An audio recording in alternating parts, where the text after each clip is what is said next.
Uh, saya atas nama Serikat Pekerja Dirgantara dan Transportasi ingin menyampaikan beberapa tindakan kewenangan, tindakan pengabaian hak-hak para buruh di perusahaan BUMN yang cukup terkenal, bahkan termasuk perusahaan tua di negara kita, yaitu Damri, di mana permasalahan tersebut adalah yang pertama adalah kaitan dengan tunjangan hari raya.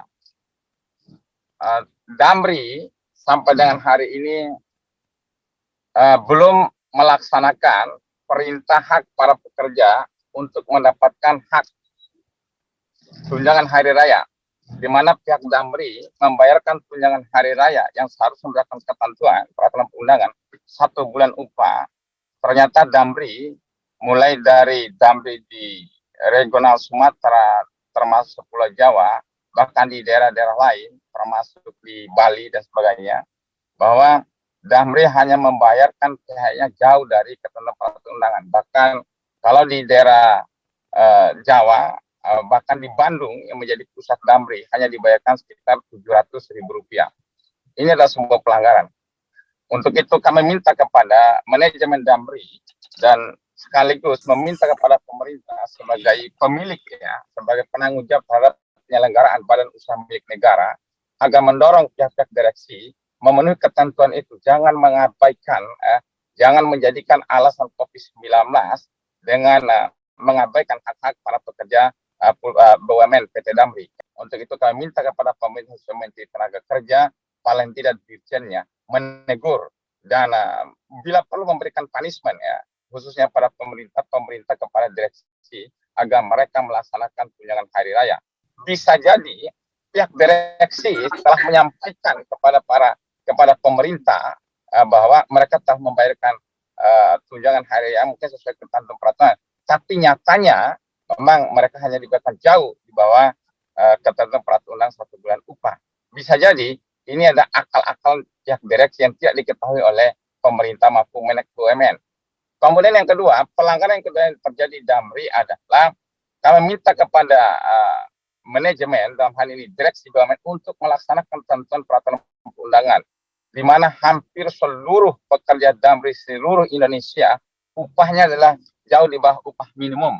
Maka atas dasar itu, Damri harus bisa memberikan contoh yang jelas dan tegas untuk melaksanakan ketentuan peraturan perundangan di Indonesia. Tidak boleh upah para pekerja, apalagi perusahaan milik negara, membayarkan hak para pekerja jauh di bawah upah minimum.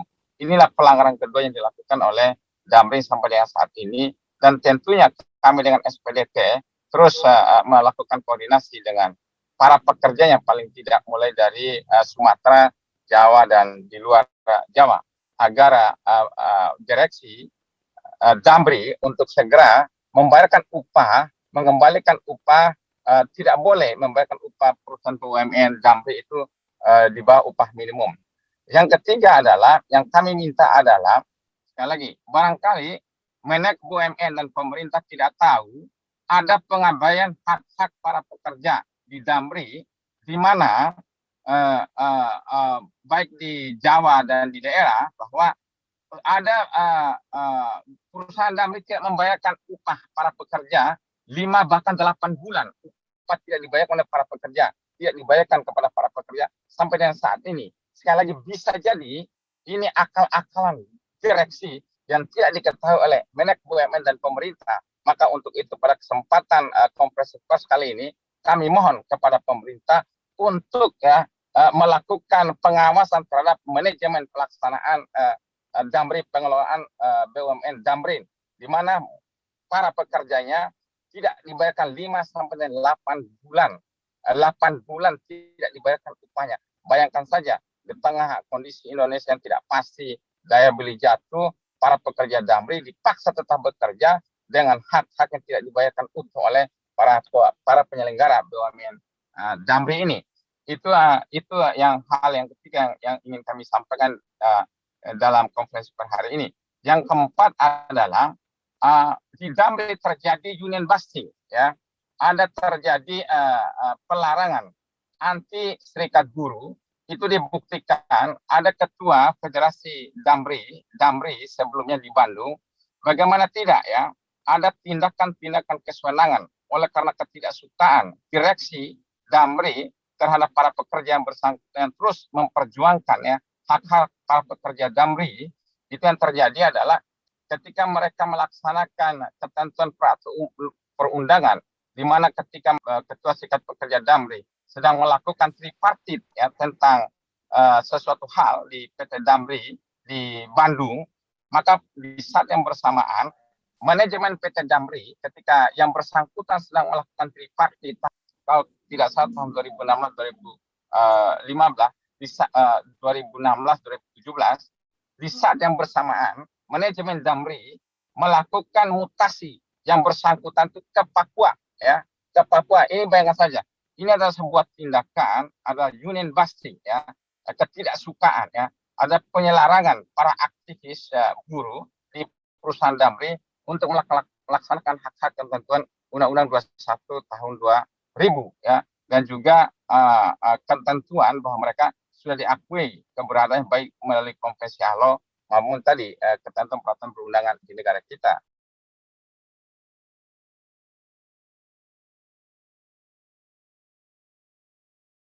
Kalau manajemen Damri tidak mendengarkan apa yang kami sampaikan, kami akan melakukan mobilisasi. Sekali kami akan melakukan mobilisasi kepada seluruh pekerja-pekerja Damri seluruh Indonesia. Kalaulah pemerintah, kalaulah direksi Damri tidak memenuhi 4 hal permasalahan utama yang kami sampaikan pada hari ini, insya Allah kami akan melakukan penggalangan, akan terjadi pemukulan total di Damri seluruh Indonesia.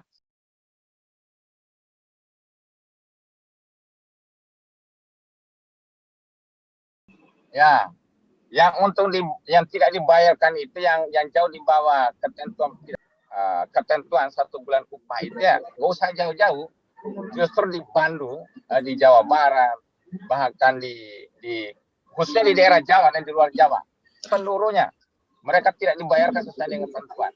Bahkan karyawan-karyawan, para pekerja ini bukan ahli daya ya nih, pekerjanya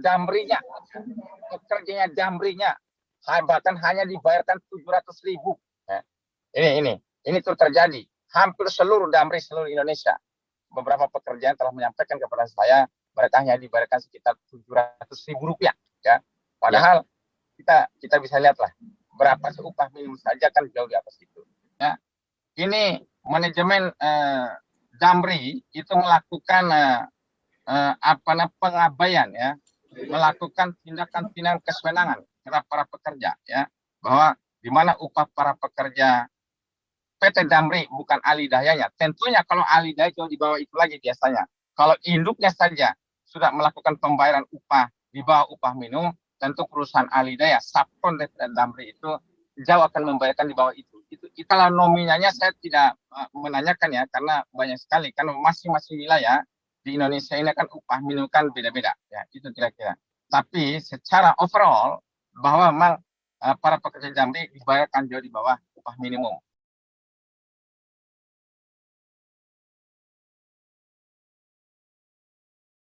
Yang paling banyak dibayarkan 5-8 bulan itu adalah para driver ya, supir ya, pengemudi dan juga pekerjanya pun sama ya, hampir sama, tapi yang paling banyak di supir.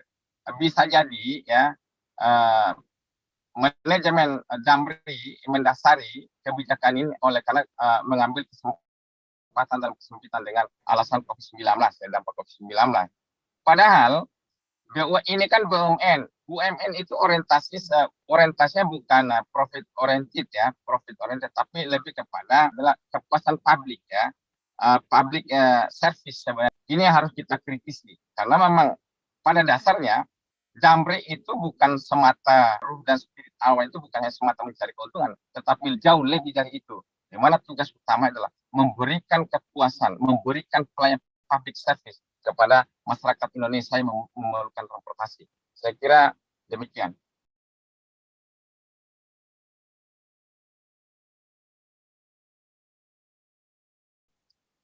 Tentang pemotongan itu justru sampai sekarang masih dilakukan itu.